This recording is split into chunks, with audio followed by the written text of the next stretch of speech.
Hi, I'm Dr. Brenda Murphy, and I'm an educational psychologist with Sail Away Learning and Academy. Welcome to this edition of Strong at Home as I continue and complete my story of the stranger in my body, which was COVID, my husband's experience and mine of having COVID in this very difficult time.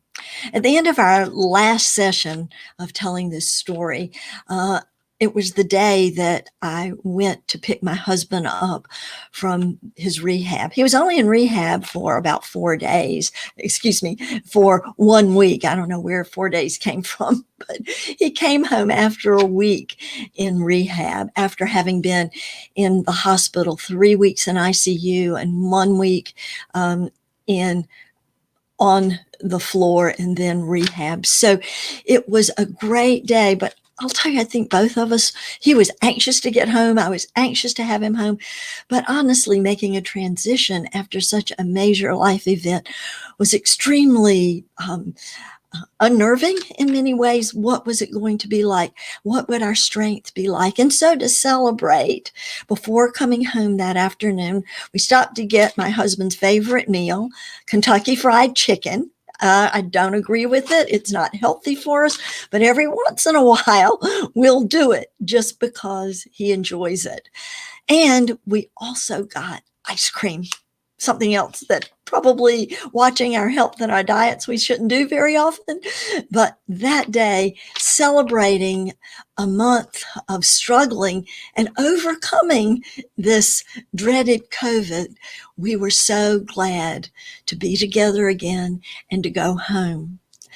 And during the next couple of weeks, although with like a cold or a flu or something like that, you normally feel like, well, after your fever is gone, after the x-rays are clear, that you're going to go home and just feel wonderful. Well, that's been the only thing that both my husband and I have discovered, is that unlike other illnesses that we've experienced, getting our full strength after COVID is a continuing process, and we're still in that process. Thankfully, my husband is getting physical therapy and walking and doing exercises and getting back stronger and more active every day. And for me, I am the same. I have my brain back. I think the stranger is gone. Goodbye, COVID. I no longer want you to be in my body, and you are no longer here. I am just grateful to really the most important thing for me. I could kind of deal with not feeling well, but when that stranger was in my mind and I couldn't think clearly or think well, that was really the most disturbing part to me. So I was really glad to have my thinking process back. But in reality, I have not had back to full energy, though I am getting there. So as I've reflected over nearly 2 months, we began our symptoms nearly 2 months ago. And there are days that we've had that feel like just the old Brenda and the old Russ. But there are days that are still not quite up to that same point. And during these 2 months, there are 5 things that, although this was an experience that I would not want to go through again or have anyone else go through, out of everything that's difficult, there are lessons to be learned and growth to be made. And as a believer in Jesus Christ and someone who studies the Bible, the Word of God, that affliction is part of our walk. And during the affliction, if we pay attention to it and seek wisdom through it, we will come out stronger and better on the other side. And so there are 5 things, and I wrote them down. I usually don't have notes, but on this, I wanted to have some notes for you. What did I take away? What can I take away? And what I hope maybe you can take away from my experience with COVID? Well, first and foremost is the importance of friends and family. I cannot tell you how much it meant when I let people know, and I was really too sick to let a lot of people know that I and my husband had COVID. So a lot of people didn't even know that. But when they found out, the outpouring of love and support and generosity totally overwhelmed me. And very often when I felt kind of um, in a difficult place and like, was I really ever going to get over it? During those times, my friends and family, when they reached out, it was like someone taking my hand and saying, Brenda, it's going to be okay. You're going to make it. You're going to be stronger on the other side than you were going into it. And I believe that because there's a lot left for me to do in this life. And I can't let that just fall wasted to the ground. So I'm looking forward to doing those things that I wanted to do. And I'm so grateful for family and friends who let me know that I'm important in their lives and I'm not alone. What comfort you brought to me. Thank you so much. The second thing, this should have been something I learned a long time ago. It's a lesson I hope I'm going to learn. I am going to work with my newfound friend, Booth Lawson, on how do I take better care of myself? How do I get plenty of rest? How do I drink enough water? How do I eat healthily? How do I provide a boundary around myself so that I can recharge, so that when it's time for me to give, that there's plenty to give and that I don't just dispel it and going around in circles and expending my energy on things that are not productive, and to keep myself strong, that I don't fall prey to a serious illness, or even not one that's so not maybe serious in the sense of life threatening, but certainly that diminishes my effectiveness for my call in this life.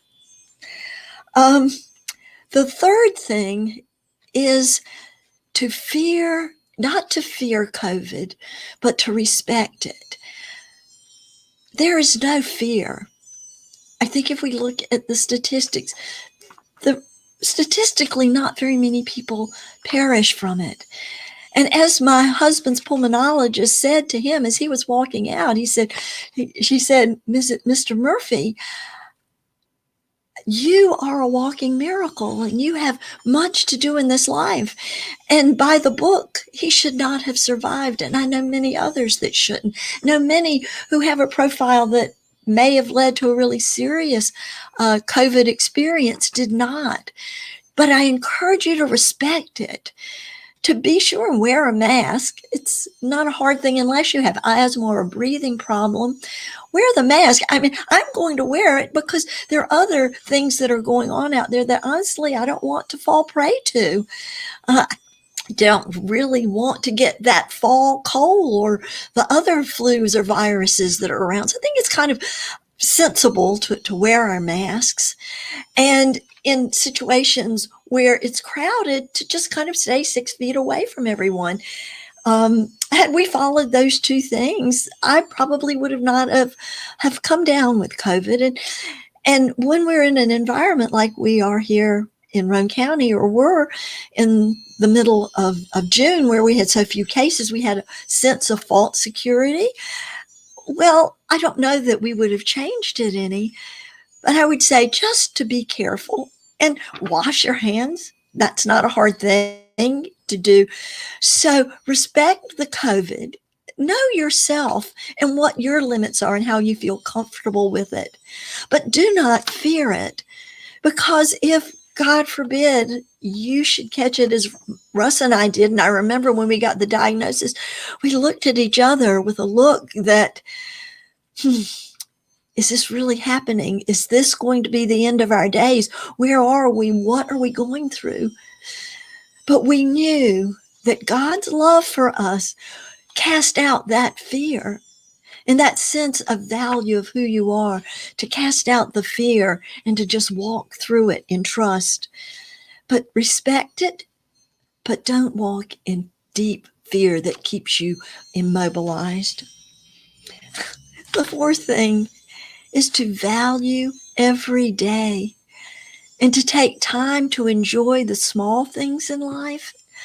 One of the things that after Russ went to the hospital, I had time to really look at nature and appreciate some of the small things. And one day maybe I'll post some of the pictures that I took of just things around me, just here in my house and in my yard, that I could appreciate and value and look deeply at and wonder at all of God's creation. And the fifth thing is value hope. No matter where you are or what affliction you have gone through or are going through right now, it may be COVID, it may be cancer, it may be a broken leg that doesn't seem to want to heal, or a number of, or really serious or very debilitating allergies. There are many things that afflict our bodies and our spirits. But in the midst of this, value hope, because hope will not disappoint you. And to know that every new day brings a new opportunity for you to grow and to explore and to experience things you've never done before. So although this has been a very difficult time, I have not really felt so inadequate and incapable of doing things that I want to do. But at the same time, it was an opportunity to experience a deeper love from my family, from my church, from my friends, from my neighbors far and near. So value the hope that is resident in every day. And when you do, may the Lord bless you and keep you. May the Lord make his face shine upon you and be gracious to you. The Lord lift up his countenance upon you and give you peace. May you have peace today and every day. And I look forward to you exploring a whole lot of new ways to be strong at home. Peace be with you.